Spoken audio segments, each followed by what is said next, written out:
All right, so one of the biggest aspects with turkey hunting, and one of the parts that I enjoy the most, is that interaction with the bird, actually talking to that bird and trying to convince him that he needs to stop what he's doing and come to you. Right. So calling is probably one of my favorite aspects when it comes to turkey hunting. One of the biggest moves you can do in the chess game that Right. is turkey Well said. hunting. So let's go through some of the calls and why you use them. Yeah, for sure, man. Do you want to start off like demonstrating a locator call, like we're just getting to the woods, what you do in that situation? Yeah. But before we do that, though, like we said in one of the previous videos, there's known to be 28 different sounds that turkeys make to communicate with each other. So it's quite a few. There's primarily just a few basic sounds that we recommend learning and kind of trying to master those at first, because that's the majority of the turkey talk during the spring that we're going to, really hammer in on. And we touched on that previous video too. We're going to go over the purr and the cluck and the yelp and some of those just basic common calls and stuff. But let's assume that we don't know where a bird's at and we want to locate them. Let's talk about some locator calls. Yeah. And this can be at night, when the birds have already flown up to roost and you're trying to figure out where they are to get a plan for your morning hunt. Or it could be first thing in the morning. You just drove into an area, you don't have a clue where the birds are, you haven't had a chance to do any scouting or anything, you're wanting to try and figure out where they're located at. What you want to do is try and get a reaction out of the toms. You want to get what's called a shock gobble. And basically what you're doing is you're just making a loud noise and shocking them, and they'll respond by gobbling. And you want to try and keep it natural if possible, because if you do something unnatural too many times, they may respond to the first one, but they're not going to after that. So typically what people would use is something that makes sense. Like, for example, an owl hoot or a coyote howl. When it gets a little bit later into the morning, crow calls are really good. And then there's different types of calls that you can use, like this is a peacock. It also does wood duck and things like that. So just some type of loud call that will get that bird to go, whoa, hey, I forgot it's morning. I need to wake up. I'm going to gobble and let you know what's going on. Or at night, he's just flew up and he's getting calmed down. All of a sudden, whoa, here's a coyote howling, half or a quarter mile away from him, and he shocks and responds with a gobble.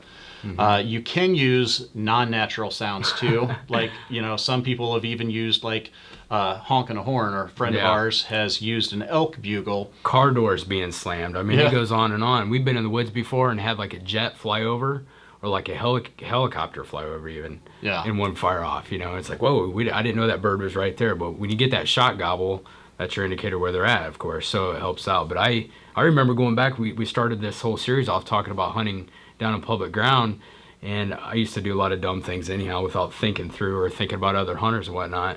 But I tried the old air horn trick, man. I went to the dollar store back then and I got an air horn, and I had turkey shot gobbling like that at that thing, man. So you just never know. Yeah. And another thing too, we mentioned when they're up in the trees in the roost, like calling them at night when they've gone up, or in the morning when you're trying to figure out where they are before they fly back down. They're also good throughout the whole day. Let's say, for example, you get on a bird, but you're not in the right position and he's moving and you have to make a move with him. It's a good way to be able to kind of keep track of where they're at and use it sparingly. But say, for example, the crow call. You've got a bird that is set up over here. You can tell he's gobbling, he's heading that way, and you want to make a big wraparound move through the woods and try and get up in front of him. You may get halfway around and say, let's throw this call out and see if we can get him to shot gobble in response, so you know that he's still heading the right direction. So locator calls, those are some great examples, and we'll show you how those sound here in just a second. The next thing would be attractor calls, and this would be you have the bird located, you know what your plan of action is, now you're trying to get them to come to you. So what would that entail? Yeah, so like you mentioned before, there's the the common yelp. It's kind of letting the other birds in the flock know, hey, I'm over here, where are you? Starts that whole calling process. Just a simple yelp can get those toms fired up at any given time. But before we go into all that, we have the different sounds that can be made with the different types of calls that are in front of us. And so, like when it comes to tractor calls, when you're trying to track the bird with the yelp, with the cluck, with the purr, and mixing up different things, you want me to go ahead and go over some of these calls? Sure. Explain what they are? Okay, so this is a slate call. They make one called the pot. It's a little bit thicker. There's all kinds of variations of what's known as the slate call. So this one's got a actual like a slate, stone slate on it. So that's where it originated. But you can see here they make them with like a aluminum alloy or some type of metal that's on here. They make them with a glass top as well. So when people refer to a slate call, it can mean different things. There's all kinds of different brands and online to pick these up. But when you first get a slate call, it's squeaky clean on here when you get it out of the box. And so I'll demonstrate some simple tips and care involving these calls. So slate comes out of a box, and what you want to do is you want to take some medium grit sandpaper and you want to scuff it up. And by simply doing that, you're creating areas for there to be friction for your other component of the slate call. The other component is called the striker.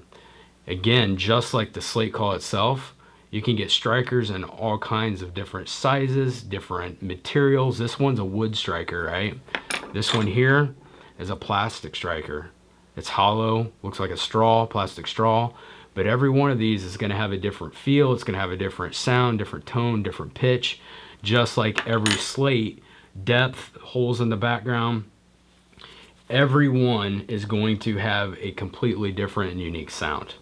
So with that being said too, there's times where you're in the blind and you've been using the same slate, going back and forth, doing a little, just little purrs, and then you want to do a little cluck, but you might want to mix it up and say, okay, well, I want to sound like a different bird doing that, So then you got, maybe a different type of yelp, or something like that. That's got stuff on it here that don't work. But so there's different times where you might want to sound like different hens. You don't want to sound like the same hen at all. And the slate call, I kind of find that most of them tend to be a slightly subdued call. They're a little bit quieter. They're great for softer yelps, medium yelps, quiet, content clucks and purrs, and feeding sounds. Great to use when that bird is close by and you're trying to get him in. Great point. They do require a little bit of motion, so it is a little bit harder if you're hunting just sitting up next to a tree or something like that and you're out in the open to be able to operate those. So it does have pluses and minuses to it, but all in all, a great call, definitely one that you should have on you. Yeah, for sure. And they do make a slate call too to help cut the movement down, where the slate itself has like a Velcro strap system, and it straps to your leg. And so then all you need to do, you can have a gun rested on one leg and then have your striker down here and just keeping your movement to a minimum. But that's a very great point. It makes a difference. Yeah, and then in addition to that, you've got some other calls up here too that are tractor calls. Yeah, for sure. So another common one is what's known as a box call. It's probably one of the oldest calls around, been around for a long time. I have 4 different kinds up here. This is an oldie but a goodie. Used this years ago. This is my first one, actually. Yeah. The old HS Strut box call. The thing you find about box calls is there's guys out here that just master this call alone. They're so good at it. They can gobble with it. They can, cluck, purr. They can cackle. They can do everything with it. And, there's, just like the slate, there's all kinds of different types of wood used in these calls. There's a balsa wood, cherry wood, walnut, oak, there's all kinds. And every one of them, like the slate, has a different pitch, different tone, all that to it. So box calls have come a long way. The first thing you want to do, actually, with a box call is this is called the paddle. And inside of here, the paddle, it's typically new wood straight out of the box. It's got some, like kind of a finish to it, basically, and it doesn't sound good. It doesn't create friction. So what you want to do with that is take a piece of chalk. Sometimes they come with a little bag of chalk, and you want to keep these chalked up, and so that's going to help that friction on that call and make it sound. So yeah, box calls have been around for a long time. This little guy right here is called the Easy Yelper. This is old too, but they're still making them. They still work. They also come with a little deal that you can attach it to your knee and actually your gun barrel now. They've been doing that a lot. And the push button yelper, Just as simple as pushing it in, and then you can do purrs with it. Very easy call to use. It sounds good, and it still works to this day. So that's another call for your arsenal. A little less movement than some of the calls when you're just moving your fingers. So that's an advantage. You're out there running, gunning. That's a big deal. If you're new to calling and turkey hunting, that push button yelper is one of the easiest calls you can get, and still have a good chance of being able to work that bird in. Yep. Those box calls, by the way, again, typically it's a two-hand thing, so it makes it a little bit harder if that bird's coming in closer. But when it comes to trying to attract a bird from a long distance, box calls, oh man, they reach out there. You can cut really hard on them. Cutting is an aggressive yelp, basically. It's a dominant hen that's mad about something going on in her territory, and she wants to let you know about it. You can cut really loud with those, and I've had birds that will strike up a gobble that had to have been at least half a mile out. Yeah. And they'll hear that and end up working their way in. So great for covering a lot of distance. Unlike any other call, the box call is one of those calls when a certain note is hit, it actually hurts my ears because it's that high pitch or that tone. So yeah, it's great. High winds would be a great situation, not just distance too. You got a real windy day out there, and the slate or the mouth call might not get out there and travel. So that box call is a big deal. So I said mouth call. Here's a couple new mouth calls that are straight in the pack right here. It's otherwise known as a diaphragm call. That's super great if you're good at it for your movement. That's your best call for movement, because you can keep that call in your mouth, or you can demonstrate it better. I have a gag reflex. I can't even use diaphragm calls that well. I choke on them. But you can have that gun raised up, and you still have it up to your cheek, and a lot of guys can still make a call. You can, especially like you said, when that bird's close. You're not going to be using that box call at that time. You're going to be using something close range. So easy in, easy out. Yep. You can have a face mask on. You're still able to call with that bird within eyesight. He can be 20 yards away, and you can hit that call and get him to raise his head up so you can get a good shot at his neck. Yep. Super good call. And these vary a little bit. Some of them are pretty quiet, and some of them can get really loud, just depending on the type of cut and the number of reeds that you're getting with those. They do take a lot of practice, though. Yep. Probably one of the trickier calls to get down, and maybe more uncomfortable, like you said, calls to use. Yep. Okay, well, cool. So those are some great attractor calls there. And again, we'll have a video that shows all of the different sounds coming from each of these, so we're not cutting into our audio here as we go. But now the next thing would be challenger calls. You'd mentioned that some people can use a box call to gobble. So typically you're trying to get that bird, that tom, to come into you, and you want to sound like a hen.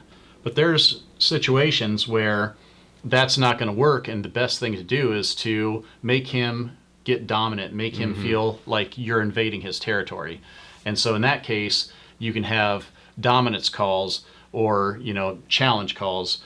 Like, for example, this here is a gobble tube that you can shake, or you can actually blow to do gobbles.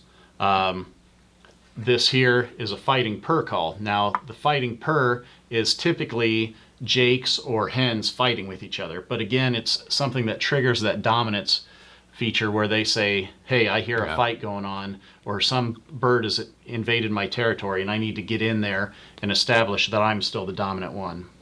So fighting purr call, gobble tubes, those are great to use.